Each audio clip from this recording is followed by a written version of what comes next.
নমস্কাৰ দা বাৰ্নিং টপিকলৈ স্বাগতম জনাইছো মই দীপক শৰ্মাই বাৰ্নিং টপিকত আজি আমি পুনৰবাৰ এনআৰসিৰ প্ৰসংগটো উত্থাপন কৰিম আৰু বিশেষকৈ আজিৰ দিনটোৰ বিধানসভাত দেখা গৈছিল যে বিশেষকৈ এটা বিধানসভাৰ বাহিৰৰ যদি আমি প্ৰসংগটো কওঁ লাষ্ট গেটত আজি এটা বাঙালী সংগঠনে তেওঁলোকে প্ৰতিবাদ সাব্যস্ত কৰিছিল এনআৰসিৰ বিৰুদ্ধে তাত দেখা গৈছিল সাধাৰণতে লাষ্ট গেটত প্ৰতিবাদ কৰিলে পিঠিত লাঠিৰ কোব পৰে কিন্তু আজি দেখা গৈছিল যে ৰঞ্জিত দাসৰ পৰা আৰম্ভ কৰি ৰকিবুল হুছেইন ৰঞ্জিত দাস ৰকিবুল হুছেইন বিভিন্ন ধৰণৰ নেতাসকল তাত গৈছিল আৰু নেতৃত্ব বহন কৰিছিল শিলাদিত্য দেৱ এনে লাগিছিল হঠাৎ যে শিলাদিত্য দেৱ এতিয়া সমগ্ৰ বিধানসভাৰ নেতা আৰু বিষয়টো সকলোৱে প্ৰায় এক প্ৰকাৰে এনআৰসিৰ বিৰোধিতা কৰিছিল এই বিষয়ে আমি কথা পাতিম আৰু বিশেষকৈ শেহতীয়াভাৱে উচ্চতম ন্যায়ালয়ে ৫টা নথিৰ যি প্ৰয়োজনীয়তা সম্পৰ্কে যিটো ষ্টেটাছ কো যিটো বাহাল ৰাখিছে সেই সম্পৰ্কেও পাতিম কাৰণ বিভিন্ন দল সংগঠনৰ ৰাজনৈতিক নেতাসকলে যথেষ্ট সমালোচনা কৰিছিল এই ৫টা নথিৰ বিশেষকৈ প্ৰতীক হাজেলাৰ যিটো ষ্টেণ্ড আছিল এই ষ্টেণ্ডক লৈ স্টুডিওত চাৰিগৰাকী অতিথি উপস্থিত আছে স্টুডিওত উপস্থিত আছে বিশিষ্ট সাংবাদিক হাইদৰ হুছেইন ডাঙৰীয়া স্বাগতম জনাইছো কংগ্ৰেছ দলৰ বিধায়ক নুৰুল হুদা ডাঙৰীয়া বিজেপি দলৰ বিধায়ক অশোক শৰ্মা ডাঙৰীয়া আৰু আমছুৰ কাৰ্যকৰী সভাপতি আইনুদ্দিন আহমেদ ডাঙৰীয়া আৰু লগতে আসুৰ মুখ্য উপদেষ্টা ডক্টৰ সমুজ্জ্বল কুমাৰ ভট্টাচাৰ্য ডাঙৰীয়া পোনপটীয়া সম্প্ৰচাৰত থাকিব দ্য বাৰ্নিং টপিকত সদায় দৰে ফ্ৰাগ নিউজৰ editor in chief Ajit Kumar ভূঞাই সমগ্ৰ বিষয়টোৰ ওপৰত আৰু বিশেষকৈ আজি বিধানসভাত কিছুমান যি দৃশ্য দেখা গ'ল কাহানিও নেদেখা দৃশ্য প্ৰায় সেই দৃশ্যসমূহৰ ওপৰতো এডিটৰ ভিউ আগবঢ়াব প্ৰথমতে হাইদৰ হুছেইন ডাঙৰীয়া আপোনাৰ ওচৰত আহিব বিচাৰিছোঁ আমি এনআৰসিৰ কথা পাতিম কিন্তু আজি বিশেষকৈ বিধানসভাত দেখা গৈছে যে সকলো প্ৰায় একমত যে এনআৰসিখন ঠিক হোৱা নাই গোটেই কথাটো হ'ল সাম্প্ৰতিক সময়ৰ ৰাজনীতি হ'ল ক্ষমতা সৰ্বস্ব আৰু ভোট সৰ্বস্ব গতিকে আপোনাৰ নিৰ্বাচন আহিছে 19ত লোকসভাৰ নিৰ্বাচন 21ত বিধানসভাৰ নিৰ্বাচন আৰু এই নিৰ্বাচন কেন্দ্ৰিক এই ৰাজনীতিত আচলতে ভোটৰ অংকৰ কথা চলিছে এনআৰসিখনত যে 40 লাখ মানুহৰ নাম সাময়িকভাৱে বাদ পৰিছে মই এইটো পাৰ্মানেণ্টলি বাদ পৰা বুলি ভবাই নাই সাময়িকভাৱে যি বাদ পৰিছে তাৰ মাজত আপোনাৰ বঙালী হিন্দু যথেষ্ট সংখ্যক থকা বুলি কোৱা হৈছে বা সন্দেহ কৰা হৈছে আৰু অন্যান্য আপোনাৰ যিবোৰ বৈধ ভাৰতীয় নাগৰিক তেওঁলোকৰ তাত সোমাইছে গতিকে এই বিষয়টোক লৈ আৰু বৰ্তমান সময়ৰ ৰাজনীতিত আপোনাৰ খুব গভীৰতা জনসাধাৰণৰ প্ৰতি ভয়ানক দায়বদ্ধতা ইত্যাদিবোৰ ছেকেণ্ডেৰী বিষয় আৰু বিগত কালছোৱাত আপুনি বিধানসভালৈ লক্ষ্য কৰিলে দেখিব যে আগৰ বিধানসভাবিলাকত গৌৰীশংকৰ ভট্টাচাৰ্যহঁতৰ নিচিনা ফণী বৰাহঁতৰ দৰে হৰেশ্বৰ গোস্বামীৰ দৰে ৰেণুকা বৰকটকীৰ দৰে দুলাল বৰুৱাৰ দৰে যিবোৰ বিৰোধী নেতা আছিল তেওঁলোকে আপোনাৰ কেতিয়াও লক্ষণ ৰেখা পাৰ নহৈছিল এতিয়া লক্ষণ ৰেখা বুলি কথা নাই আপোনাৰ শিলাদিত্য দেৱে যিটো কৰি আছে লক্ষণ ৰেখা তক্ষণ ৰেখাৰ কথা নাই গতিকে মানুহে দেখিব লাগে টিভিত উঠিব লাগে বাতৰি কাকতত ওলাব লাগে আৰু সংসদতো আপোনাৰ হৈচৈ কৰিব লাগে যেনেকৈ মন্ত্ৰী চন্দ্ৰমোহন পাটোৱাৰী ডাঙৰীয়াই আপোনাৰ কি উত্তৰ দিয়ে বিধানসভাত তাৰ কোনো ঠাল ঠেঙুলি নাই গতিকে এইটোৱেই হৈছে সাম্প্ৰতিক সময়ৰ ৰাজনীতিৰ কালচাৰ এই ৰাজনীতিলৈ যদি আপোনাৰ গুণগত ৰূপান্তৰ নাহে তেতিয়াহ'লে হৈচৈৰ মাজতে আমাৰ সমস্যাবিলাক এদিন লুকাই যাব আৰু এনআৰসিৰ ক্ষেত্ৰত যিটো বৰ্তমান পৰিস্থিতি এইটোত আপোনাৰ চাওক যে আমাৰ পাৰ্লামেণ্ট হ'ল সৰ্বাধিকৰ্তা আপোনাৰ সংসদীয় ব্যৱস্থাত আৰু সুপ্ৰিম কোৰ্টে সংসদীয় ব্যৱস্থাকো বহু সময়ত নিয়ন্ত্ৰণত ৰাখিছে ইন্দিৰা গান্ধীৰ দৰে সৰ্বশক্তিমান প্ৰধানমন্ত্ৰীৰ নিৰ্বাচনো সুপ্ৰিম কোৰ্টে নাকচ কৰিছিল এলাহাবাদে নাকচ কৰিলে প্ৰথম সুপ্ৰিম কোৰ্টত চেলেঞ্জ কৰিও আপোনাৰ তত নোপোৱা হ'ল এনেকুৱা ক্ষেত্ৰত সুপ্ৰিম কোৰ্টৰ এটা নিৰ্দেশত আৰু এই যে 5 নথিৰ কথাটো এইটো সাময়িকভাৱে স্থগিত ৰখাৰ দৰে হৈছে ব্যৱস্থাটো আৰম্ভ কৰক 23 অক্টোবৰৰ হিয়াৰিং আছে তেতিয়া হয়তো আপোনাৰ বাস্তৱতাৰ তাগিদা নিশ্চয় কিন্তু সকলো একমত দেখা গৈছিল তথাপিতো মই ভাবোঁ যে এই যে আপুনি কৈছে বিজেপি কংগ্ৰেছ চব একাকাৰ হৈছে চবৰে ভোটৰ অংক কাৰণ কাটা যোৱা নামবোৰ যিবোৰ কটা গৈছে বাকীবোৰ হ'ল অসমীয়া মধ্যবিত্ত অসমৰ মধ্যবিত্তে বিবেকক সুধি হওক বা অকণমান বেলেগ ধৰণে ভোট দিয়ে ব্লক ভোট দিয়া যিবোৰ সংগঠন সেই সংগঠনবিলাকৰ সকলোৱে মানে নিজে ব্যৱহাৰ কৰিব বিচাৰিছে অশোক শৰ্মা ডাঙৰীয়া আপোনাৰ ওচৰত আহিব বিচাৰিছে শাসক পক্ষই যেতিয়া সাধাৰণতে বিৰোধ হয় লাঠিচাৰ্জ কৰা আমি দেখিছোঁ তাত গুৰুত্ব নিদিয়ে আজি দেখিছোঁ শিলাদিত্য দেৱকো এক প্ৰতিবাদকাৰী যেন লাগিল মোক ৰঞ্জিত দাসকো দেখিলোঁ যিটো মুদ্ৰাত মই ভিজুৱেলছখিনি দেখুৱাম অকণ পিছত ৰঞ্জিত দাস ডাঙৰীয়াও দেখা গৈছে প্ৰতিবাদকাৰীৰ ৰূপত মানে হেতা ওপৰত লাগিছে যে কোন বেছি প্ৰতিবাদকাৰী এই দৃশ্যটো আচলতে কি অসমৰ ৰাইজে অকণমান বুজা নাই আৰু সেই সংগঠনটোৱে এনআৰসিৰ বিৰোধিতা কৰি আছিল অসমৰ ৰাইজে নুবুজা কথাটো নহয় এটা সংগঠনে এই কাৰ্যটোৰ বিৰোধিতা কৰিছে আৰু তেওঁলোকে আন্দোলন কৰিছে আৰু সেইটোত আমাৰো দলৰ নেতৃস্থানীয় ব্যক্তিসকলে তাত সহযোগিতা কৰিছে আৰু এইটো নুবুজায় যে আন্দোলনকাৰীৰ সপক্ষে হাইদৰ হুছেইন ডাঙৰীয়াই কোৱাৰ দৰে ভোট কেন্দ্ৰৰ কাৰণে নহয় যে আমাৰো এটা চৰকাৰী পক্ষৰ এটা দায়িত্ব আছে যিসকল ব্যক্তিৰ নাম কৰ্তন হৈছে বা উঠা নাই তেওঁলোকৰ নামবিলাক NRCত আহিব লাগে আৰু সেইকাৰণেহে এই যে 5টা যি নথি কৰ্তন কৰাৰ কাৰণে প্ৰতীক হাজেলাই বা উচ্চতম ন্যায়ালয়ে কৈছে সেইটোত আমাৰ নতুনকৈ যিহেতু ইতিমধ্যে ড্ৰাফ্ট হৈ গ'ল 10টাৰ ওপৰত তেতিয়া 5টা কৰ্তন কৰিলে বাকী যিখিনি ৰৈছে সেইখিনি যে এটা সমস্যা হ'ব সেইকাৰণে এই কথাখিনিৰ আঁত ধৰা হৈছে আৰু সেইবাবে সেই সংগঠনক যাই সকলোৱে সহযোগিতা কৰিছে নুৰুল হুতা ডাঙৰীয়া আজি এনেকুৱা এলায়েন্স চৰকাৰ যেন লাগিল হঠাৎ বিধানসভাত আৰু নেতৃত্বত শিলাদিত্যদেৱ কি ক'ব শুনক শিলাদিত্যদেৱৰ কথাটো ক'বলৈ গ'লে তাৰমানে এইটো প্ৰথমত এইটো ক'ব লাগিব যে পাগলে নকৰে কি আৰু ছাগলীয়ে নাখায় কি শিলাদিত্যদেৱে কি নকয় আৰু কি নকৰে গতিকে কথাটো হ'ল এনেদৰে এই চৰকাৰটো যদি আপুনি চায় তেওঁলোকৰ NRCৰ ক্ষেত্ৰত তেওঁলোকে দুটা স্থিতি লৈছে তেওঁলোকে ভিতৰত এটা বাহিৰত এটা আজি যিটো 5টা নথিৰ কথা আহিছে যে 5টা নথিৰ যিটো পৰামৰ্শ প্ৰতীক হাজেলা ডাঙৰীয়াই মহামান্য উচ্চতম ন্যায়ালয়ক দিছে এই কথাটো আপুনি ভাবে নেকি যে চৰকাৰৰ সংকেত নোহোৱাকৈ প্ৰতীক হাজেলা ডাঙৰীয়া দিব পাৰিছে প্ৰতীক হাজেলা ডাঙৰীয়াই NRCৰ কোঅৰ্ডিনেটৰ হোৱাৰ উপৰিও তেওঁ এজন চৰকাৰৰ উচ্চপদস্থ বিষয়া NRCৰ প্ৰক্ৰিয়াটোক বাৰে বাৰে কিয় এটেক কৰে আজিও আপুনি দেখিছোঁ ট্ৰিব্যুনেলৰ বিৰুদ্ধে আপুনি সৰব হৈ পৰিছে যিবিলাক ট্ৰিব্যুনেল আছে ট্ৰিব্যুনেলবিলাকে ভালকৈ কাম কৰা নাই হাৰাশাস্তি কৰিছে ট্ৰিব্যুনেল যেনেকৈ কৰিছে আপুনি আচৰিত হ'ব ট্ৰিব্যুনেলবিলাক এনেকুৱা হৈছে যে তেওঁলোকৰ মানে কোনো ধৰণৰ হেৰি নাই মানে নিয়ম নাই কোনো ধৰণৰ আইন যাতে তেওঁলোকৰ হাতত নাই তেওঁলোকে যেনেকৈ খেয়াল খুচি মতে তেওঁলোকে কাম কৰি আছে এজন ভাৰতীয় নাগৰিকক আজিও মই তথ্য আপোনাৰ ইয়াত লৈ আনিছোঁ এজন মানুহক 3বাৰকৈ 16 চনত নোটিছ কৰিছে তেওঁক কোৰ্টত হাজিৰ হৈছে নথি পত্ৰ দেখাইছে তেওঁক স্বদেশী বুলি ঘোষণা কৰিছে সেই মানুহজন আকৌ 17 চনত আকৌ তেওঁৰ ওপৰত নোটিছ কৰিছে আকৌ তেওঁ কোৰ্টত আহিছে নথি পত্ৰ দেখাইছে আকৌ তেওঁৰ ওপৰত অৰ্ডাৰ দিছে তেওঁ স্বদেশী বুলি আকৌ 18 চনত তেওঁৰ ওপৰত নোটিছ কৰিছে আকৌ তেওঁৰ ওপৰত কেছ চলি আছে গতিকে এজন ভাৰতীয় নাগৰিক ট্ৰিব্যুনেলেই কৈছে ভাৰতীয় নাগৰিক আৰু সেই ভাৰতীয় নাগৰিক কোৱাৰ পিছত সেই মানুহজনক বাৰে বাৰে হাৰাশাস্তি কৰি আছে গতিকে এই যে ট্ৰিব্যুনেলৰ যিবিলাক সদস্য তেওঁলোকৰ কোনো লাভৱান নাই আৰু এটা কাৰণ হৈছে ইয়াত তেওঁলোক কণ্টেক্সুৱেল কৰ্মচাৰী তেওঁলোকে যদি তেওঁলোকৰ চাকৰিটো বচাই ৰাখিব লাগিব তেওঁলোকৰ চাকৰিটো বচাই ল'বৰ স্বাৰ্থত গৈ কোনে কিমান বিদেশী ঘোষণা কৰিব পাৰে তাৰ এটা প্ৰতিযোগিতা চলিছে আজি ন্যায়াধিকৰণত যদি বেছি বিদেশী ঘোষিত কৰিব পাৰে তেতিয়া হয়তো 2 বছৰ কাৰণে আকৌ এক্সটেনশ্যন পাব নিশ্চয় সেইটোৰ কাৰণে ন্যায়াধিকৰণৰ আমাৰ সদস্যসকলে এইবিলাক কাম কৰিছে আৰু এটা কথা আপুনি আচৰিত হ'ব আপুনি চাব বহু ন্যায়াধিকৰণত বিদেশী ন্যায়াধিকৰণত অধিবক্তাসকল নোযোৱা হৈছে তেওঁলোকৰ কোনো মান সন্মান নাপায় ইজ্জত নাপায় সেইটো কথা আপুনি সদনত কোৱাতকৈ হাইকোৰ্টত এখন পিটিশ্যন ফাইল কৰিলে সুপ্ৰিম আৰু এটা কথা আইনুদ্দিন আহমেদ আপোনাৰ ওচৰত আহিব বিচাৰিছোঁ ইয়াৰ আগতে যেতিয়া প্ৰতীক হাজেলা ডাঙৰীয়াই 5টা নথিৰ কথা কৈছিল বিশেষকৈ লম্ফজম্ফ কৰা দেখা গৈছিল আমচুৱে এইবাৰ দেখা গৈছিল সুপ্ৰিম কোৰ্টে বৰ্তমানলৈ কিন্তু এতিয়াও প্ৰতীক হাজেলাৰ পক্ষতে আছে আপোনাৰ প্ৰতিক্ৰিয়া সিদিনাখন আপুনিও যথেষ্ট প্ৰতিবাদ কৰিছিল ইয়াতে আহি এতিয়া কিন্তু সুপ্ৰিম কোৰ্টেও হাজেলাৰ পক্ষত বৰ্তমানলৈ আছে আজিৰ তাৰিখত চাওক এই মুহূৰ্তত আমি আমচুৰ ফালৰ পৰা স্পষ্ট কৰিছোঁ প্ৰতীক হাজেলাৰ প্ৰতি আমাৰ এতিয়াও সন্দেহ আছে তেওঁ নিৰপেক্ষ ভূমিকা পালন কৰা নাই কিন্তু এটা কথা ঠিক উচ্চতম ন্যায়ালয়ে আমাৰ কথাখিনি তেওঁলোকে অগ্ৰাহ্য কৰা নাই তেখেতসকলে অগ্ৰাহ্য কৰা নাই আৰু অহা 23 তাৰিখে আমাৰ কথাখিনি শুনিব আৰু আমি আশাবাদী যে আমাৰ কথাখিনি যুক্তিপূৰ্ণভাৱে উপস্থাপন কৰিম আৰু আমি ন্যায় পাম এটা কথা স্পষ্ট যদি এই 10 নথিৰ ওপৰত ভিত্তি কৰিয়ে ক্লেইম পিৰিয়ডটো পাৰ কৰিব বিচাৰে তেতিয়াহ'লে বহু ভাৰতীয় নাগৰিকৰ নাম NRCত নাহিব গতিকে আমি বিচাৰিছোঁ প্ৰকৃত ভাৰতীয় নাগৰিকৰ নাম আপোনালোকৰ যদি বিপক্ষত যায় জাজমেণ্ট তেতিয়া কি হ'ব আমি আপিল কৰিম আমি আপিল কৰিম আমি এক মিনিট কৈছোঁ যে এখেতসকলৰ গোটেই ডাঙৰ কথাটো হ'ল যে আজি প্ৰতীক হাজেলাই ইয়াত আচলতে আপোনাৰ সুপ্ৰিম কোৰ্টৰ বা উচ্চতম ন্যায়ালয়ৰ প্ৰতিনিধিৰ কাম কৰাৰ দৰে কৰিছে যদিও তেওঁ জাজ নহয় গতিকে এখেতসকলে গোটেইবিলাকে প্ৰতীক হাজেলাক আক্ৰমণ কৰিছে মানে ইনডাইৰেক্টলি কোৰ্টক কৰিছে নিশ্চয় আমি সদায় কৈ ইনডাইৰেক্টলি কৰিছে কিন্তু প্ৰকাশ্যে একদম এক্সাক্টলি হাইড্ৰজেনৰ একদম পিন পইণ্ট সুপ্ৰিম কোৰ্টৰ নহয় প্ৰতিনিধি হাজেলা কোৰ্টৰ প্ৰতিনিধি অজিত কুমাৰ ভূঞা ডাঙৰীয়াৰ ওচৰত আহিব বিচাৰি মই আহিম সকলোৰে মন্তব্য ল'ম অজিত কুমাৰ ভূঞা ডাঙৰীয়া এডিটৰ্ছ ভিউৰ পূৰ্বে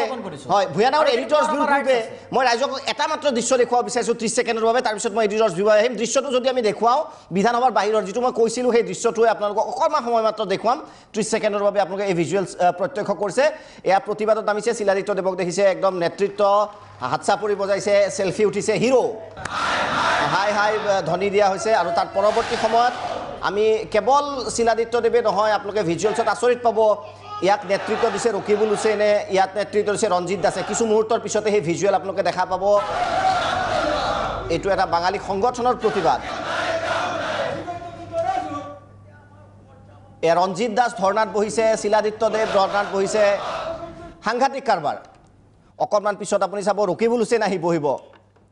অশোক সিংঘালক আপুনি দেখিছে অশোক সিংঘালে প্ৰতিবাদকাৰীৰ মাজত আহিছে হয়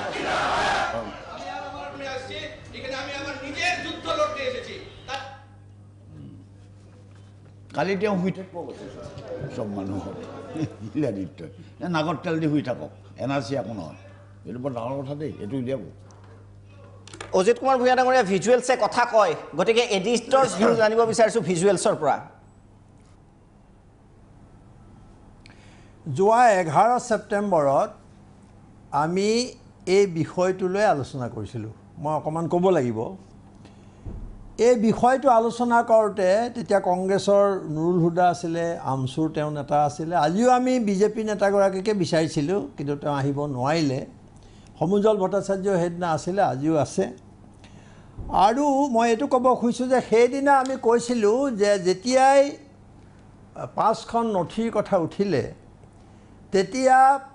প্ৰতিটো ৰাজনৈতিক দলে মূল কথাবোৰ তল পেলাই তেওঁলোকে এটা সংবাদমেল অনুষ্ঠিত কৰাৰ প্ৰতিযোগিতাত নামি গ'ল আৰু গোটেই দলবিলাকৰ মূল কথাটো আছিল যে ফটিক হাজেলা খলনায়ক তেওঁ NRCৰ পৰা তেওঁক আঁতৰাব লাগে তেওঁ ষড়যন্ত্ৰ কৰিছে ইত্যাদি ইত্যাদি ৰাজনৈতিক দলৰ নেতাসকলৰ বা সংগঠনৰ যিসকল নেতা আছে ইয়াত আলোচনালৈ আহে তেওঁলোকৰ এটা নিজস্ব এজেণ্ডা থাকে নিজৰ স্বাৰ্থ থাকে তেওঁলোকৰ হাতত কিন্তু কোনো যুক্তি নাথাকে সেইদিনা 11 ছেপ্টেম্বৰ আলোচনাত আমি কঠোৰ সমালোচনা কৰিছিলোঁ যে তেওঁলোকক আমি কৈছিলোঁ মই কৈছিলোঁ যে আপোনালোকে ফটিক হাজেলা কোন ফটিক হাজেলা সুপ্ৰিম কোৰ্টে নিযুক্তি দিয়া নিয়োগ কৰা এগৰাকী বিষয়া সুপ্ৰিম কোৰ্টে স্পষ্ট ভাষাৰে কৈছে যে তেওঁ আমাৰ বিষয়া আমাৰ মতে কাম কৰিবলৈ বাধ্য আৰু আপোনালোকে নাপাহৰিব যে তেওঁক আনকি প্ৰয়োজন হ'লে জেললৈ লৈ যোৱাৰো সেইদিনা ভাবুকি দিছিল এই কথাটো কিয় পাহৰিছে গতিকে ফটিক হাজেলা সেইদিনালৈকে তেওঁৰ বিৰুদ্ধে অভিযোগ আছিল যে কংগ্ৰেছে কৈছিল যে এওঁ বিজেপিৰ হৈ কাম কৰিছে আৰু বিজেপিয়ে তেওঁৰ বিৰুদ্ধে ইমান পালেগৈ যে ৰঞ্জিত দাসে সভাপতিগৰাকীয়ে ক'লে যে তেওঁৰ বিৰুদ্ধে আমি আইনী ব্যৱস্থা ল'ম তেওঁ এই কৰ্তৃত্ব ক'ত পালে এই পৰিস্থিতিত আমি 11 ছেপ্টেম্বৰ আলোচনা কৰিছিলোঁ তাৰপিছত আজি বিধানসভা অনুষ্ঠিত হোৱাৰ লগে লগে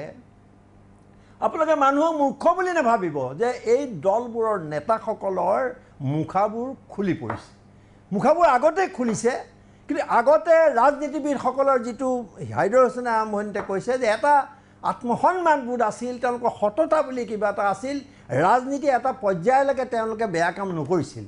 কিন্তু আজি যিসকল ৰাজনৈতিক জনপ্ৰতিনিধি তথাকথিত জনপ্ৰতিনিধি বুলি মই কৈছোঁ তেওঁলোকৰ কোনো লাজ লজ্জা বুলি একো নাই তেওঁলোকে অপৰাধীৰ লগত একেলগে থাকিব পাৰে মিছা কথা ক'ব পাৰে মই সুধিছোঁ যে আজি শিলাদিত্যৰ বিৰুদ্ধে কংগ্ৰেছে তেখেতে কৈছে যে সমালোচনা কৰি বাক্য এটা কৈছে কিন্তু শিলাদিত্যৰ বিৰুদ্ধে এই কংগ্ৰেছে FIR পৰ্যন্ত দিছিল তেওঁক কিয় গ্ৰেপ্তাৰ কৰা নহ'ব বুলি তেওঁৰ বিৰুদ্ধে নানান অভিযোগ আছিল প্ৰতিদিনে বিবৃতি আছিল সকলোৰে আমচুৰ আছিল কংগ্ৰেছৰ আছিল AIDFৰ আছিল কিন্তু আজি তেওঁলোক এটা কথাত মিলিত হৈ গ'ল আৰু তুমি সঠিকভাৱে কৈছা যে ইয়াৰ নেতৃত্ব বহন কৰিবলৈ সুবিধা পালে শিলাদিত্যৰ দৰে নেতাই শিলাদিত্যই কি কৈছে শিলাদিত্যৰ উদ্দেশ্য কি এটাই উদ্দেশ্য যে তেওঁ বাঙালীৰ নেতা হ'ব লাগে আজি তাত যিসকলে ধৰ্ণা দিছে আমাৰ তাত ক'বলৈ নাই তেওঁলোকৰ এটা গণতান্ত্ৰিক অধিকাৰ আছে আৰু তেওঁলোকে তাত 14টা সংগঠন আছে বুলি কৈছে কিন্তু তাত যিহেতু বাঙালী ভোটৰ কথা আছে আৰু বিজেপিয়ে ভাবে যে হিন্দু বাঙালীৰ ৰাজনীতি কৰিছে তেওঁলোকে ভাবে যে বাঙালীৰ সমৰ্থন অবিহনে তেওঁলোকে চৰকাৰ গঠন কৰিব নোৱাৰে সেইকাৰণে তালৈ দৌৰ মাৰিছে আজি কোন গৈছে আজি ৰঞ্জিত দাস গৈছে শিলাদিত্যটো আছেই সিংঘল গৈছে যি সিংঘালে অশোক সিংঘালে মাৰোৱাৰী সম্প্ৰদায়ৰ হৈ পেলাই দিল্লীত গৈ পেলাই স্মাৰক পত্ৰ প্ৰদান কৰিছিলে আৰু তাত ৰকিবুল হুছেইন পৰ্যন্ত গৈছে গতিকে এইটো তেওঁলোকৰ মই কৈছোঁ যে তেওঁলোকৰ লাজ লজ্জা বুলি একো নাই আৰু তেওঁলোকে বিধানসভাত আজি বহুৱালি কৰিছে ভিতৰতো কৰিছে বাহিৰতো কৰিছে তেওঁলোকে ইয়াত বহুৱালি তেওঁলোকে জনসাধাৰণক মূৰ্খ জ্ঞান কৰিছে আজি বিজেপিয়ে নিৰ্বাচনৰ আগতে নৰেন্দ্ৰ মোদীয়ে কি কৈছিল তেওঁলোকে কৈছিল যে তালি টোপোলা বান্ধি গুচি যাব লাগিব আজি কলৈ গ'ল সেই বিবৃতি তাৰপিছত তেওঁলোকে কোনোদিনে বাংলাদেশী কথাটো বাংলাদেশৰ লগত তেওঁলোকে কেতিয়াও গ্ৰহণ নকৰিলে বা তেওঁলোকে আলোচনা নকৰিলে আৰু সৌখিদিনা প্ৰধানমন্ত্ৰীয়ে কৈছে তেওঁলোকে হিন্দু বিধেয়কখন আনি পেলাই গোটেই অসমত এটা অস্থিৰতাৰ সৃষ্টি কৰিলে এইবোৰ তথ্য এইবোৰ যুক্তি এই যুক্তি আপোনালোকে খণ্ডন কৰক আমি কোৱা নাই যে আপোনালোকে কওকচোন এই কথাটো কেনেকুৱা আছিলে সেইদিনাখন প্ৰধানমন্ত্ৰীয়ে নেপালত কৈছে যে কোনো যাব নালাগে ডিপৰ্ট কৰা নহ'ব ভয় কৰিব নালাগে তাৰপিছত আজি নিৰ্বাচনলৈ লক্ষ্য ৰাখি অমিত শ্বাহে চাৰিওফালে কৈ ফুৰিছে কালি কৈছে যে সকলো ৰাজ্যত NRC হ'ব আমি ক্ষমতালৈ আহিলে আকৌ এটা চমক আকৌ এটা ভুৱা প্ৰচাৰ আৰু তেওঁলোকে কৈছে যে যাব লাগিব বুলি কৈছে যদি প্ৰধানমন্ত্ৰীয়ে এটা কৈছে সভাপতিগৰাকীয়ে এটা কৈছে আৰু তেওঁলোকৰ সাধাৰণ সম্পাদকগৰাকীয়ে যদি এটা কৈছে ইয়াত এটা কৈছে গতিকে সুপ্ৰিম কোৰ্টে কি পৰিস্থিতিত মুখ্যমন্ত্ৰীকে ধৰি হাজেলাকে ধৰি অভিজিৎ শৰ্মাকে ধৰি এইসকলক এদিন সমালোচনা কৰিবলৈ বাধ্য হৈছিল কিয় গতিকে আজি স্পষ্ট কৰিব লাগে কংগ্ৰেছে আজি ক'ব লাগে যে ইন্দিৰা গান্ধীয়ে যিটো কৈছে যে আই এম এবছলিউটলি ডিটাৰমাইণ্ড টু এক্সপেল এই কথাটো তেওঁলোক আছেনে নাই সেই স্থিতি তেওঁলোকৰ কংগ্ৰেছৰ আছেনে নাই আপোনালোকে অন্য কথা বাদ দিয়ক ইন্দিৰা গান্ধী আপোনালোকৰ নেত্ৰী হয়নে নহয় তেওঁ যে কৈছিল এক্সপেল কৰা হ'ব ধৰ্ম হেৰি নিৰ্বিশেষে সেই কথাটোত আপোনালোকৰ স্থিতি আজি কি আপোনালোকে ৰাহুল গান্ধীয়ে আজি এই বিষয়ত কিয় মাত মতা নাই এইবোৰ উত্তৰ দিয়ক ৰাইজক আপোনালোকে এইবোৰ ৰাইজক ভোট কৰিবৰ কাৰণে সাধাৰণ মানুহক ঠগিবৰ কাৰণে আপোনালোকে এইবোৰ ৰাজনীতি আশ্ৰয় নল'ব প্লিজ আপোনালোকে কওক স্পষ্টভাৱে যে হয় আমি এইটো কৈছোঁ আপোনালোকে ৰাহুল গান্ধী কিয় মনে মনে আছে তৰুণ গগৈয়ে ৰাহুল গান্ধী সভাপতি হোৱাৰ পিছত কিয় মনে মনে আছে আপোনালোকে আজি যি শিলাদিত্যক গ্ৰেপ্তাৰ কৰিবৰ কাৰণে আপোনালোকে দাবী তুলিছিলে সেই শিলাদিত্যৰ লগত আপোনালোকে কেনেকৈ হাত মিলাইছে এই কথাবোৰ ৰাইজক ক'ব লাগে আৰু বিজেপি নেতাগৰাকীক মই কৈছোঁ যে আপোনালোকৰ মুখ্যমন্ত্ৰীয়ে কৈছিল যে যি NRCত বাধা দিব তেওঁকে আমি শাস্তিমূলক ব্যৱস্থা গ্ৰহণ কৰিম কোনজনক আপোনালোকে শাস্তি ব্যৱস্থা কৰিলে আজি অসম বিধানসভাত মই যদি বিশেষাধিকাৰ ভংগৰ অভিযোগত অভিযুক্ত হওঁ তথাপিও মই ক'ম যে আজি সকলো দলৰ নেতাই তাত অসমৰ জনসাধাৰণৰ বিৰুদ্ধে গৈছে স্বাৰ্থৰ বিৰুদ্ধে গৈছে আৰু সুপ্ৰিম কোৰ্টক তাৎসল্য কৰিছে আৰু তেওঁলোকে কৈ দিছে যে আমি আইন নেমানো আমি আইনৰ মতে নচলোঁ আমি আমাৰ ৰাজনীতি কৰি যাম তেওঁলোকে স্পষ্ট কৰিব লাগে যে কোনটো তেওঁলোকৰ স্থিতি কি কথা তেওঁলোকে NRC বিচাৰে নে নিবিচাৰে বক্তৃতা দিয়ে তেওঁলোকে যে NRC এখন শুদ্ধ NRC আমি বিচাৰোঁ কিন্তু কাৰ্যক্ষেত্ৰত কামত তেওঁলোকে সম্পূৰ্ণ NRCৰ বিৰোধিতা কৰিছে আজি অসম বিধানসভাত যি ঘটিছে মই ক'ম যে এয়া NRCৰ বিৰুদ্ধে ষড়যন্ত্ৰ NRC বন্ধ কৰাৰ কাৰণে ষড়যন্ত্ৰ তোমালোকৰ যদি সাহস আছে ওলাই আহা ৰঞ্জন গগৈ আৰু নাৰীমেনৰ বিৰুদ্ধে তেওঁলোকে প্ৰতিবাদ কৰা তোমালোকে সাহস আছে যদি প্লে কাৰ্ড উলিওৱা এওঁক প্ৰতীক হাজেলা এটা সাধাৰণ বিষয়া সুপ্ৰিম কোৰ্টৰ বিৰুদ্ধে যোৱাৰ তেওঁৰ সাহস নাই সেই মানুহজনক যি কৈছে সুপ্ৰিম কোৰ্টে যে আমাৰ নিৰ্দেশত চলিব লাগিব সেই প্ৰতীক হাজেলাক পদত্যাগ কৰি আপোনালোকে কি বুজাব খুজিছে সেই কথা অসমৰ ৰাইজৰ আগত স্পষ্ট কৰিব লাগে নিশ্চয় সেই উত্তৰ আমি স্পষ্টভাৱে ল'ম আৰু বিশেষকৈ কোৱা হৈছে যে দেখা গৈছে যে বিধানসভাত যদি আমি প্লে কাৰ্ড চাওঁ নাটক এখন ৰচনা কৰিছে মাইলৰ্ড বুলি এখন নাটক লৈ আহিছিল শিলাদিত্যদেৱে আচৰিত নাটক আৰু নাটকত সহযোগিতা কৰিছিল দৰ্শকৰ ৰূপত আছিল ছিজন টিকেট কিনিছিল বিজেপি বিধায়কসকলে বিৰতিৰ পিছত উভতি আহিম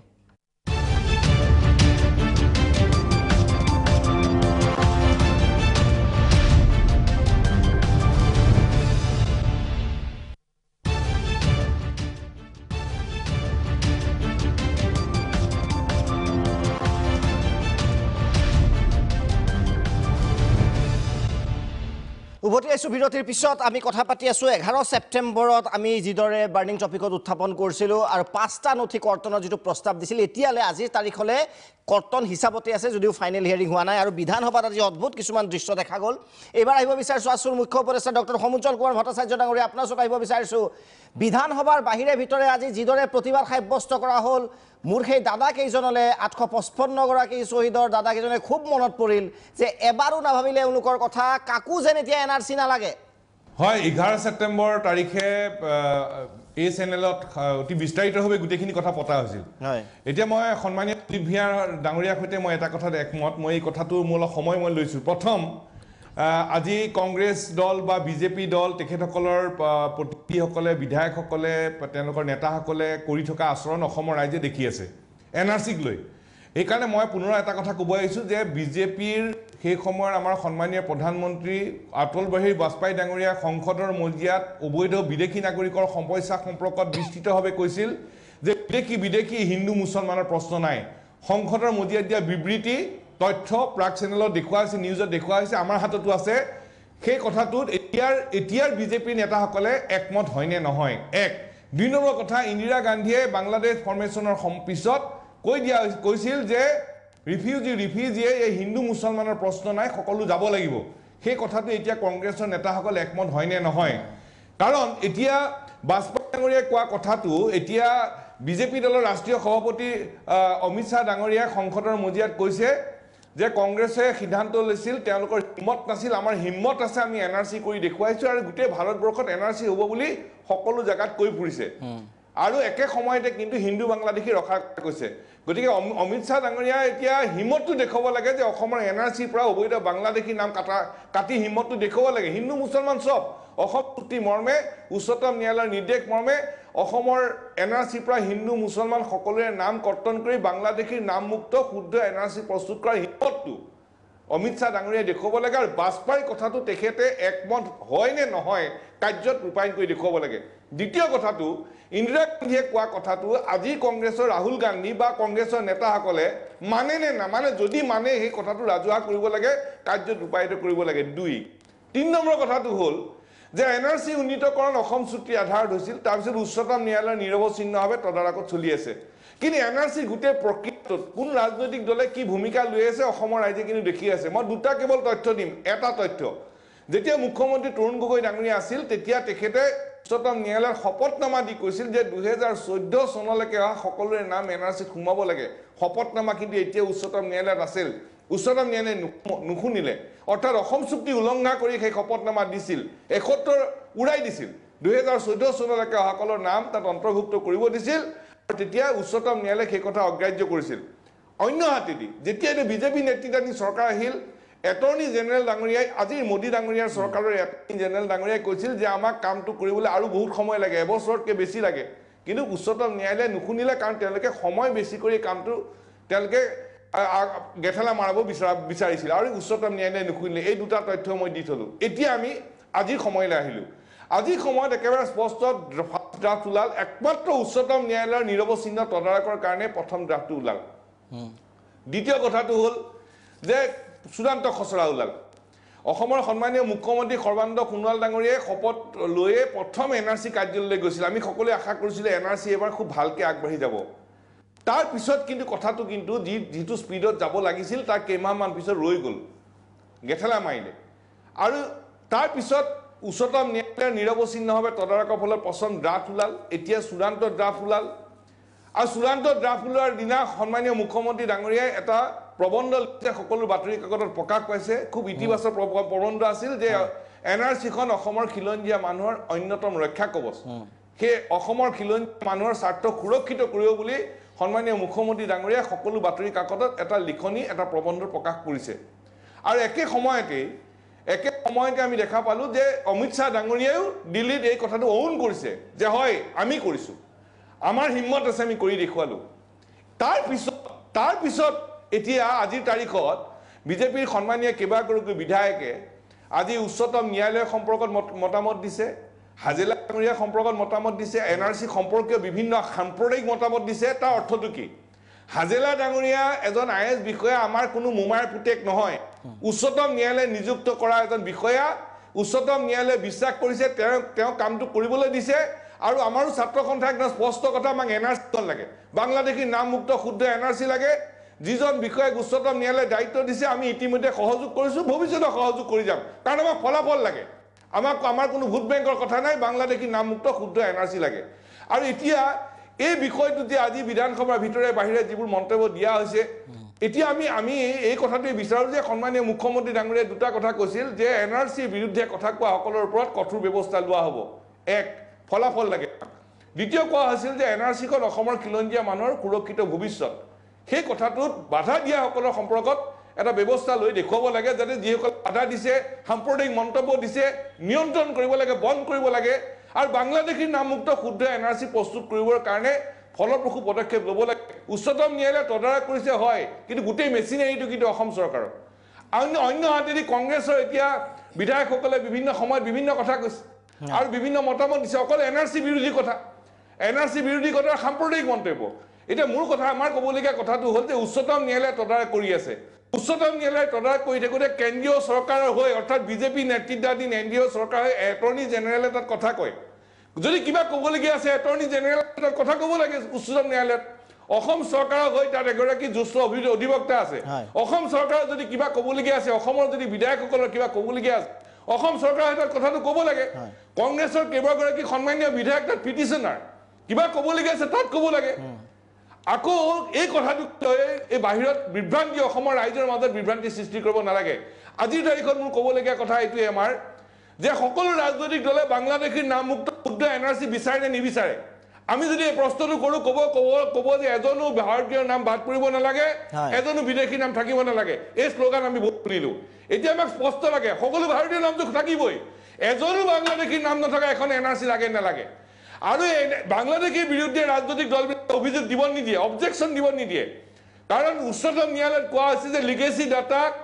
ট্ৰেডিং হৈছে ব্যৱসায় হৈছে সেই ব্যৱসায় বন্ধ কৰিবলৈ অসম চৰকাৰে ব্যৱস্থা ল'বনে নলয় য'ত য'ত ব্যৱসায় চলিছে লিগেচি ডাটা লৈ সেইবোৰ বন্ধ কৰিব নকৰে আৰু সকলো ৰাজনৈতিক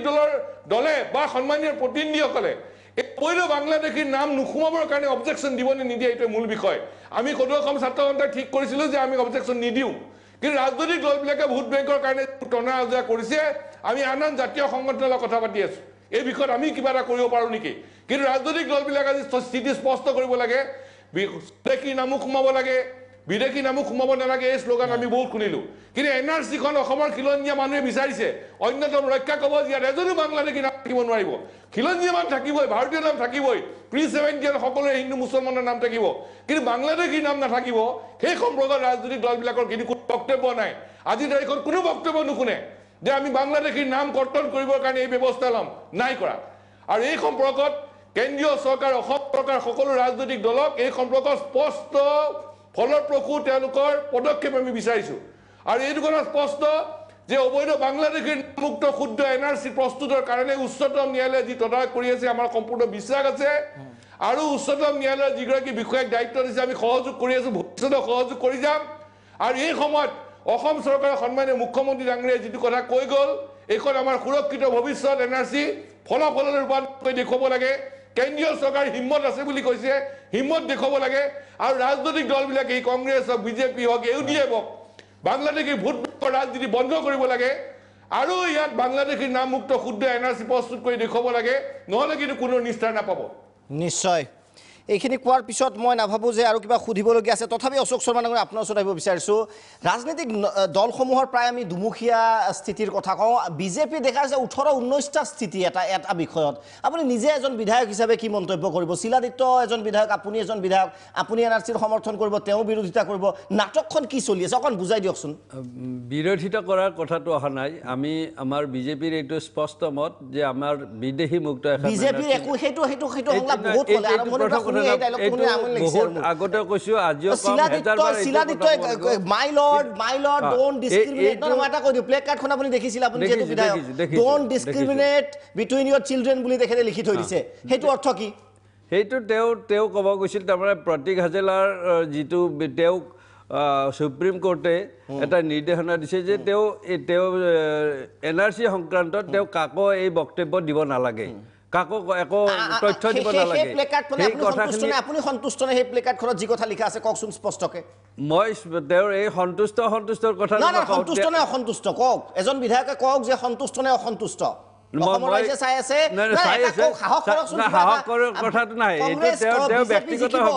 ইলেকশ্যনত হয়তো বিজেপি জিকিব কিন্তু অসম হাৰিব কিন্তু মই কৈছো অসম হাৰিব কেতিয়াও নাহে আমি এইটো কৈছো কথাটো তেওঁ ব্যক্তিগতভাৱে এইটো কৰিছে আপুনি কাঢ়ি কিয় নানিলে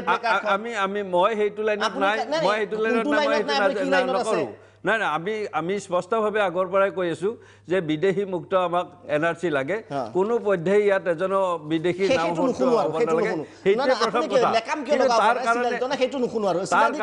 তাৰ কাৰণে শিলাদিত্য ডাঙৰীয়া তেওঁ সেই কথাটো ক'ব পাৰে সেইটো তেওঁৰ ব্যক্তিগত কথা আছে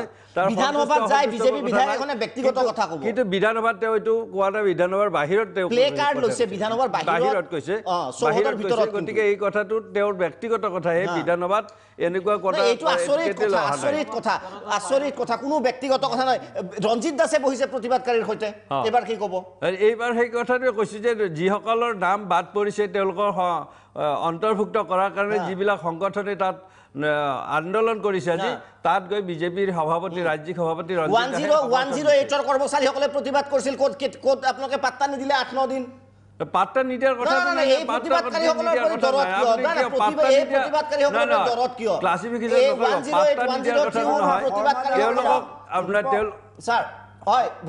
শৰ্মা ডাঙৰীয়া আপুনি অযথা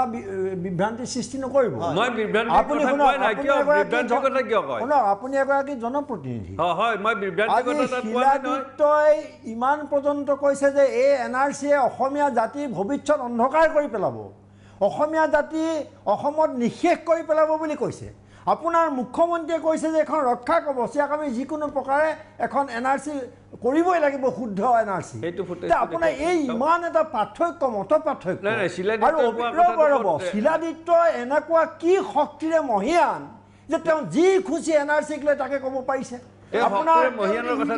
আপুনি আজি ব্যক্তিগত বুলি আপুনি ব্যক্তিগত বুলি কথাটো কৈ পেলাইতো আপুনি আঁতৰি ফুৰিব নোৱাৰে তাৰ পৰা আজি যিকেইটা সংগঠনে তাত সমবেত হৈছে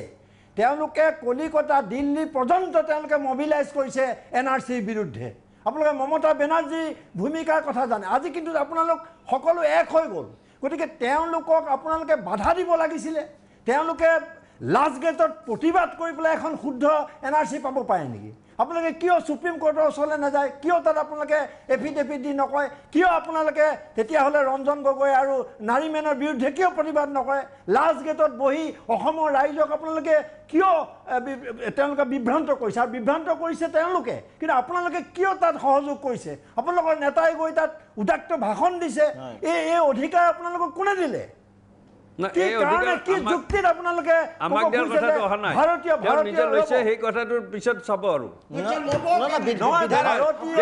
শৃংখলাবদ্ধ দল প্ৰকৃত ভাৰতীয়ৰ নাম বাদ দিব লাগে বুলি কোনে কৈছে তাত ক্লেইমছ এণ্ড অবজেকশ্যন আহিছে আপুনি আজি কওক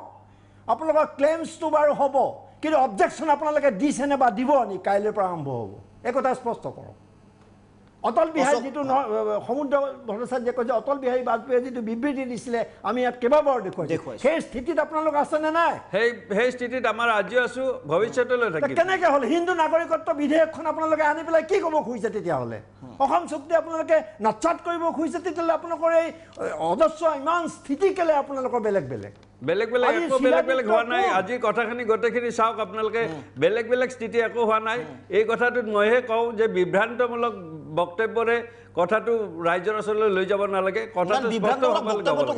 বিভ্ৰান্তমূলক বক্তব্য সেইটো বিজেপিৰ বক্তব্য নহয়তো মানে সেই কথাটো চাব লাগে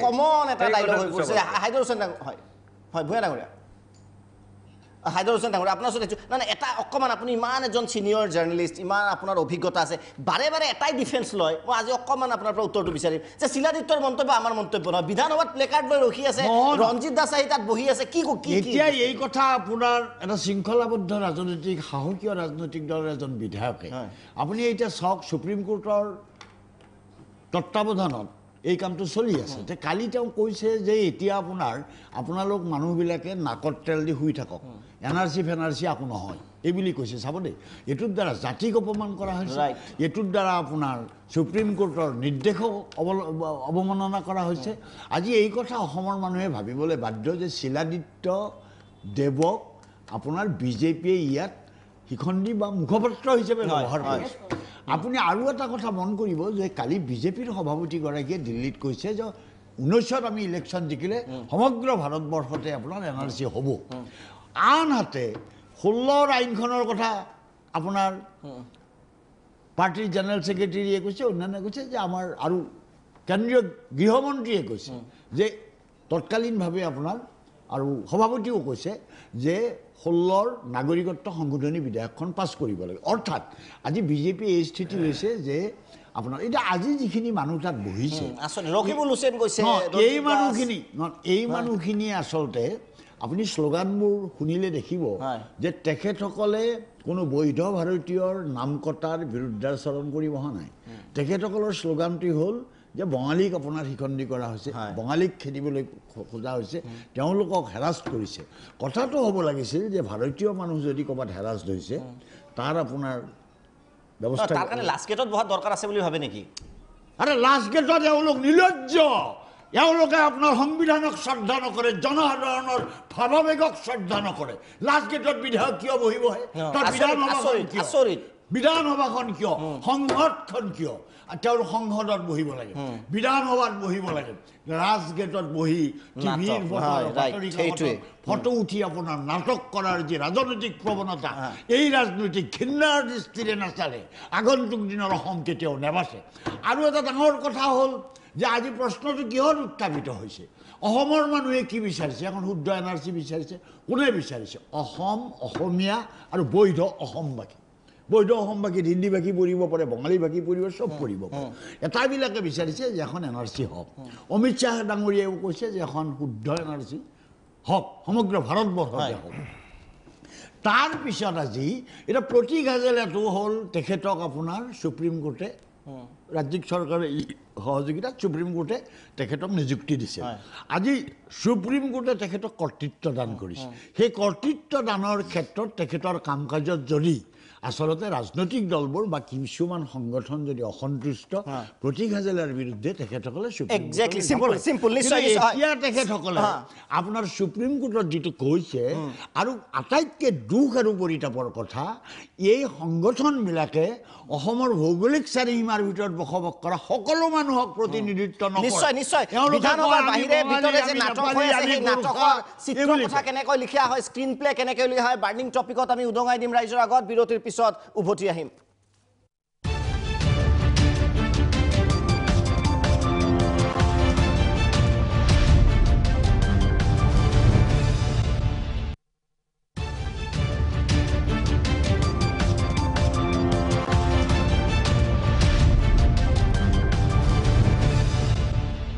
NRCক লৈ ৰাজনৈতিক দলসমূহৰ নাটক যিমানেই চলিব, আমি সিমানেই বাৰ্নিং টপিকত বিষয়টো উত্থাপন কৰিম, যাতে বেকগ্ৰাউণ্ডটো কি ৰাইজে ধৰিব পাৰে। নুৰুল হুদা ডাঙৰীয়া, আপোনাৰ ওচৰত আহিব বিচাৰিছোঁ। বিজেপিৰ যদি পোষ্টাৰ বয় শিলাদিত্য, কংগ্ৰেছৰ পোষ্টাৰ বয় এসময়ত ছিদ্দিক আহমেদ আছিল, এতিয়া নুৰুল হুদা ডাঙৰীয়া পোষ্টাৰ বয় হৈছে। দুইটাৰ মাজত বিশেষ পাৰ্থক্য কিন্তু এতিয়া একো নাই। আপোনাক এতিয়া যদি মই কওঁ যে কংগ্ৰেছৰ শিলাদিত্য, প্ৰব্লেম নাই আপোনাৰ? নাই নাই, শুনক, এতিয়া কিছু কথা হৈছে যে হাজেলাক লৈ প্ৰব্লেম কি? নহয়, আপোনাৰ কথাটো পিছত কওঁ। হাজেলাক লৈ প্ৰব্লেম, হাজেলাৰ প্ৰব্লেমটো আজি সদনত কি হৈছে সেই কথাটো আপুনি শুনক। আজি সদনত যেতিয়া সংসদীয় পৰিক্ৰমা বিভাগৰ মন্ত্ৰী ডাঙৰীয়াই এটা প্ৰশ্নৰ উত্তৰত ক'লে যে হাজেলা ডাঙৰীয়াই যিটো 5টা নথিৰ কথা মহামান্য উচ্চতম ন্যায়ালয়ত তেওঁ যিটো মত দিছে, সেইটো তেওঁলোকৰ মত নহয়, তেওঁলোকৰ বিৰুদ্ধে কৈছে। তাৰপিছত যদি আমাৰ দলৰ পৰা এজনে ক'লে যে যদি আপোনালোকৰ কথা নুশুনে হাজেলা, তেতিয়া আপোনাক বদলি নকৰে কিয়? কথাটো এইটোহে, এইটো নহয়। আমি ভাল কথা এটা কৈছে। আপোনালোকৰ মতে, আপোনালোকৰ প্ৰস্তাৱটো হ'ল যে হাজেলাই যিহেতু চৰকাৰৰ কথা শুনা নাই, সেইকাৰণে হাজেলাক বদলি কৰিব লাগে, সেইটো কথা নহয় জানো? নকৰে কিয়? সেইটো প্ৰশ্নই কৰিছিলে। কিন্তু কথাটো হ'ল চাওক, হাজেলা ডাঙৰীয়া মানে হাজেলাই চৰকাৰৰ মতে কাম কৰিব লাগে, সুপ্ৰিম কোৰ্টৰ মতে কাম কৰিব নালাগে, কংগ্ৰেছৰ মন্তব্য। সাংঘাতিক মন্তব্য দিছে, সাংঘাতিক মন্তব্য দিছে। আপুনি ক'লে এইমাত্ৰ ক'লে যে চৰকাৰৰ কথা মতে, এইটো পাৰ্লিয়ামেণ্ট এফেয়াৰ্ছ মিনিষ্টাৰে কৈছে, মিনিষ্টাৰে কৈছে তেওঁলোকৰ কথা নুশুনে। বেছি ভাল কথা, আমি সুখী হৈছোঁ, প্ৰাগ নিউজ সুখী হৈছোঁ, অসমৰ ৰাইজ সুখী, এইটো গুড নিউজ। বিজেপিৰ মতে নচলে গুড নিউজ, কংগ্ৰেছৰ মতে নচলে গুড নিউজ। তেওঁ অকল কোঅৰ্ডিনেটৰ নহয়, তেওঁ এজন অসমৰ উচ্চপদস্থ বিষয়া, তেওঁ মানে ৰাজ্য চৰকাৰ মতে চলিব লাগে। সেইকাৰণে পাৰ্লিয়ামেণ্ট এফেয়াৰ্ছ মিনিষ্টাৰ ক'লে যে কংগ্ৰেছে কিয় নিযুক্তি দিছিলে। কিয় কংগ্ৰেছে নিযুক্তি দিছিলে তাৰ কাৰণে কৈছে যদি কংগ্ৰেছে নিযুক্তি দিছে কৈছে আপুনি এটা বিচাৰ নকব এইটো আজি সদনৰ যিটো কাৰ্যক্ৰমণিকা এই কাৰ্যক্ৰমণিকাত আছে ন কথাটো নাই এতিয়া প্ৰব্লেমটো কি আজি আপুনি সংসদৰ সদনত বিধানসভাত উত্থাপন কৰিলে প্ৰতীক হাজেলাক লৈ প্ৰব্লেমটো কি প্ৰতীক হাজেলাক লৈ আমাৰ প্ৰব্লেম এইটো প্ৰতীক হাজেলাই চৰকাৰখনে দুটা স্থিতি লৈছে এটা হৈছে আপোনাৰ ভিতৰত এটা কয় আৰু বাহিৰত এটা কয় প্ৰতীক হাজেলা ডাঙৰীয়া কোঅৰ্ডিনেটৰ হিচাপে আছে আকৌ অসম চৰকাৰৰ ডাঙৰ এজন প্ৰশাসনিক বিষয়া তেওঁ যে যিটো 5টা নথিৰ কথা কৈছে আজি যিটো 5টা নথি 15টা নথিৰে আমাৰ এই নেক্সট হিয়াৰিং ডেট কেতিয়া না নেক্সট হিয়াৰিং ডেট 23 তাৰিখে আপুনি অপেক্ষা কিয় কৰে ধৈৰ্য কিয় নাই তেতিয়ালে আজি মানে মুছলমান ভোটখিনি লাগে মানে নুৰুল হুদা না সিদ্ধাদিত্য বঙালী হিন্দু লিডাৰ নাই নুৰুল হুদা ডাঙৰীয়া পোষ্টাৰ বয় যে মুছলিম লিডাৰ শুনিবলৈ এক্সাম্পল চেষ্টা কৰক হয় যদিও মহামান্য উচ্চতম ন্যায়ালয়ৰ তত্ত্বাৱধানত এনআৰসিৰ কামখিনি হৈছে যে যিখিনি কৰ্মচাৰী সেই কৰ্মচাৰী অসম চৰকাৰৰ নিয়ন্ত্ৰণত সেই কৰ্মচাৰীসকল চলি আছে আপোনাৰ মতে প্ৰতীক হাজেলা চৰকাৰৰ মতে চলিব লাগে এইমাত্ৰ ক'লে দেখোন আপুনি প্ৰতীক হাজেলা মানে নিজৰ সুবিধা মতে চলিব লাগিব আপুনি যিটো ক'লে যে নিজৰ সুবিধা মতে চৰকাৰৰ কথা শুনিলে প্ৰতীক হাজেলা ভাল আৰু নহ'লে চৰকাৰ ইণ্ডিপেণ্ডেণ্ট হ'ব এই কথাটো মোৰ কথা নহয় পাৰ্লামেণ্ট এফেয়াৰ্ছ মিনিষ্টাৰৰ কথা নিশ্চয় অজিত কুমাৰ দা পাৰ্লামেণ্ট এফেয়াৰ্ছ মিনিষ্টাৰ যিহেতু আজি যিটো ধৰ্ণা কাৰ্যসূচী এখেতসকলে যিমানে বিষয়টো পাতি গৈ আছে এখেতসকলৰ যিটো নিকৃষ্ট ৰাজনীতি এখেতসকলৰ যি চিন্তাৰ দৈন্য এইবোৰ প্ৰকাশ পাই গৈ আছে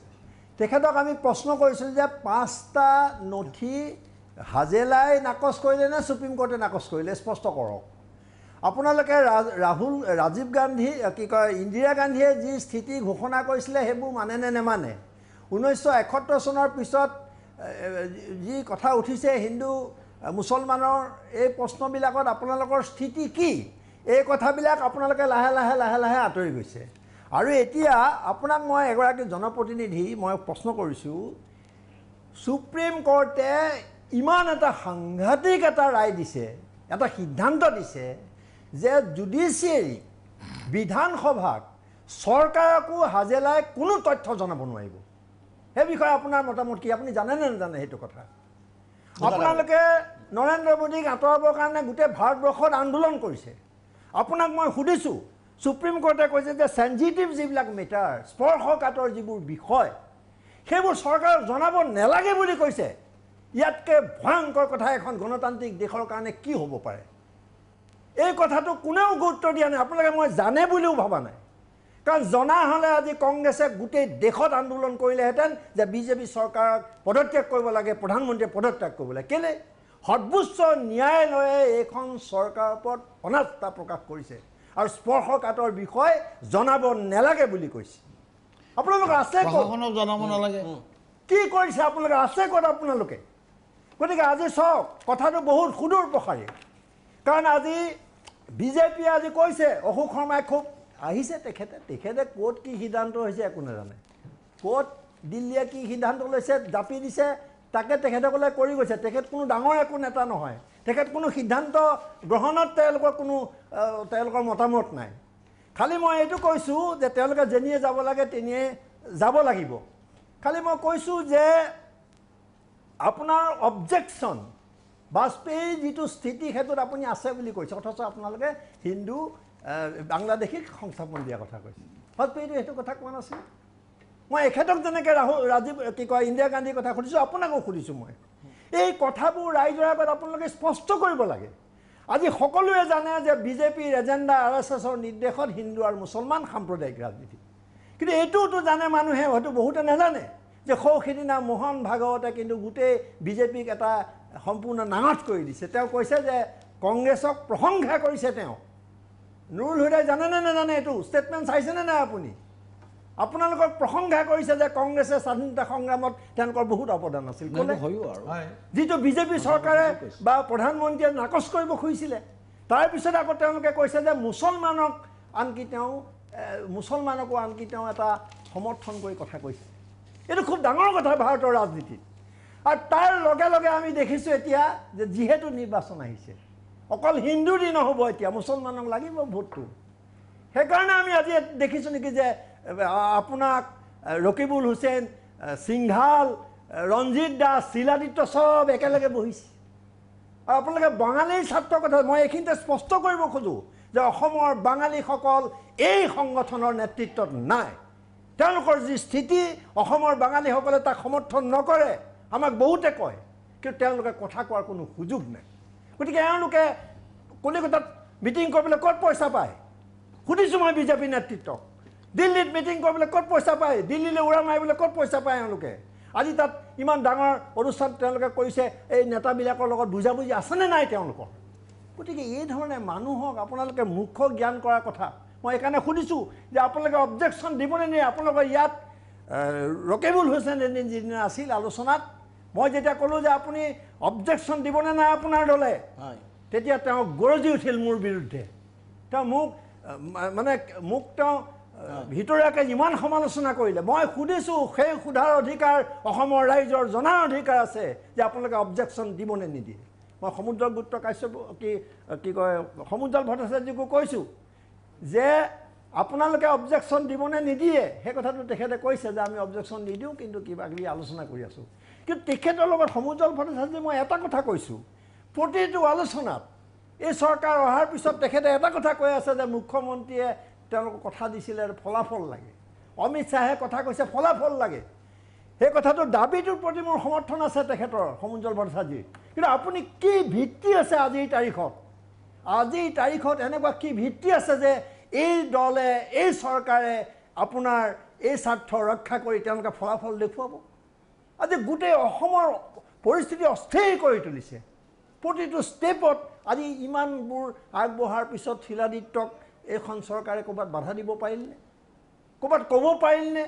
আজি এঠাইত যদি কৈছে বাংলাদেশীক খেদিম এঠাইত কৈছে সংস্থাপন দিম এঠাইত কৈছে ডিপৰ্ট কৰিম এঠাইত কৈছে নকৰোঁ এই ধৰণৰ এটা পৰিস্থিতিত সমুদ্ৰ ভট্টাচাৰ্যৰ ভিত্তি কি যে তেওঁ আশা কৰিছে যে এতিয়াও ফলাফল দিব এইখন চৰকাৰে আমাৰ অসম আৰু খিলঞ্জীয়াৰ স্বাৰ্থ সুৰক্ষিত কৰিব এই কথাবিলাক মানুহে অলপ স্পষ্টকৈ জানিব খোজে কাৰণ মানুহক এটা পথ লাগে কোনফালে যাব সেইটো নেতৃত্ব আপোনালোকে দিব লাগিব এই দলবিলাকৰ চৰিত্ৰ ইতিমধ্যে উন্মোচিত হৈছে এওঁলোকে ভোটৰ বাহিৰে গাদীৰ বাহিৰে একো চিনি নাপায় গতিকে এই দলবিলাকক কিন্তু তেওঁলোকৰ সমষ্টিত আজি শিলাদিত্যক আপুনি হাজাৰ গালি পাৰক তেওঁ হোজাইত বাঙালী ৰাজনীতি কৰিব কিমান তেওঁ বাঙালী ৰাজনীতি কৰিব পাৰিব তাৰ ওপৰত নিৰ্ভৰ কৰিব অহা নিৰ্বাচনত তেওঁ জিকিব নাহাৰিব আৰু অৰ্ধেন্দুদে কংগ্ৰেছৰ তেওঁ কিমান বাঙালী ৰাজনীতি কৰিব তাৰ ওপৰত নিৰ্ভৰ কৰিব তেওঁ জিকিব নে নিজিব এইটো হৈছে বাস্তৱ পৰিস্থিতি গতিকে এই পৰিস্থিতিত আমি এইবোৰ যে পাতি আছোঁ আমাৰ দায়িত্ব পালন কৰিছোঁ কিন্তু কি হ'ব অসমৰ ৰাইজৰ অসমৰ কি হ'ব অসমৰ ভৱিষ্যত কি হ'ব এই কথাবোৰ আপোনালোকে আমাক ক'ব লাগিব নিশ্চয় আমাৰ সময় হৈছে বিৰতিৰ মই হুদা ডাঙৰীয়া আহিম আপোনাৰ ওচৰলৈ ডক্টৰ সমুজ্জ্বল কুমাৰ ভট্টাচাৰ্য ডাঙৰীয়াও আছে ইতিমধ্যে স্পষ্ট ৰাজনৈতিক দলসমূহৰ স্থিতি কিদৰে তেওঁলোকে অভিনয় কৰি গৈছে আকৌ কৈছোঁ যে বিধায়কসকল জিকিব ক'ৰবাত হয়তো শিলাদিত্যদেৱ জিকিব ক'ৰবাত নুৰুল হুদা ডাঙৰীয়া জিকিব কিন্তু অসম হাৰিব যদি এই ৰাজনীতি অব্যাহত থাকে বিৰতিৰ পিছত উভতি আহিম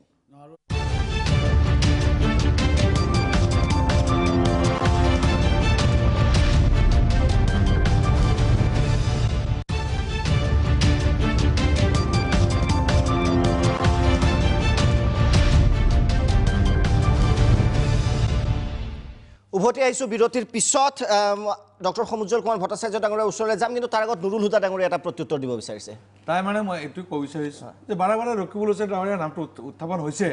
যে আজি যিটো ধৰ্ণা হৈছে ধৰ্ণাত ৰকিবুল হুছেইন আপোনাৰ বিজেপি দলৰ সভাপতি তেওঁলোকে একেলগে যোৱা কথা কৈছে একেলগে নহয় আমাৰ এটা প্ৰতিনিধি দল কৈছে অকল ৰকিবুল হুছেইন ডাঙৰীয়া যোৱা নাই আমাৰ যোৱাৰ কাৰণটো হ'ল কি য'ত জনসাধাৰণৰ অধিকাৰ খৰ্ব হয় আৰু সেই খৰ্ব হোৱা মানুহখিনি যেতিয়া আঘাতপ্ৰাপ্ত হৈ তেওঁলোকে যদি কিবা ক'ব বিচাৰে তেতিয়া এইটো আমাৰ শিক্ষকৰ প্ৰতিবাদত কিয় নাযায় শিক্ষকৰ প্ৰতিবাদত কিয় নাযায় শিক্ষকৰ প্ৰতিবাদত কিয় নাযায় শিক্ষকৰ প্ৰতিবাদত কিয় নাযায় নাই যোৱা 108 102 ক'ত গ'ল না আৰু এনআৰচি কথা কোৱা হৈছে যে এনআৰচি বন্ধ কৰাৰ কাৰণে কংগ্ৰেছ বিচাৰিছে কংগ্ৰেছে এনআৰচি জন্মদাতা গতিকে কংগ্ৰেছে কেতিয়াও এনআৰচি বন্ধ কৰিব নিবিচাৰে কংগ্ৰেছৰ সদায় এনআৰচি হোৱাৰ পক্ষতহে কথা কৈ আছে